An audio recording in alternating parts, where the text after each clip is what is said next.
اللہ کے بندو، عید کی رات تکبیرات کہنا بھی مسنون ہے۔ یہ اللہ تبارک و تعالیٰ کی تعظیم ہے اور اللہ تبارک و تعالیٰ کی حمد و ثنا کا ذریعہ ہے کہ اس نے ہمیں ہدایت عطا فرمائی ہے۔ اللہ کا فرمان ہے تاکہ تم اس مدت کو مکمل کر لو اور اللہ کی حمد و ثنا بیان کرو کہ اس نے آپ کو توفیق عطا فرمائی ہے، اور تاکہ تم شکر ادا کر سکو۔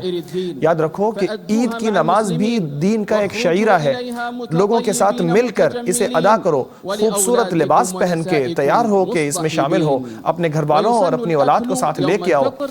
فطر کے دن یعنی عید الفطر کے دن عید کی نماز سے پہلے کھجوریں کھانا مسنون ہے، جیسے کہ انس بن مالک رضی اللہ تعالیٰ عنہ بیان کرتے ہیں کہ رسول اللہ صلی اللہ علیہ وسلم عید کے دن جب بھی عید کی نماز پڑھنے جاتے تھے تو تاک تعداد میں کھجوریں کھا کر نکلا کرتے تھے۔ اسے امام بخاری نے روایت کیا ہے۔ تو اللہ سے قبولیت کی دعا کرو اور بہترین اعمال کے اوپر اس رمضان کا اختتام ہونے کا سوال کرو، کیونکہ روزہ داروں کے لیے دو خوشیاں ہوتی ہیں۔ ایک خوشی وہ کہ جب رمضان کے اختتام پہ اس کو نصیب ہوتی ہے، اور دوسری اللہ سے ملاقات کے دن نصیب ہوگی۔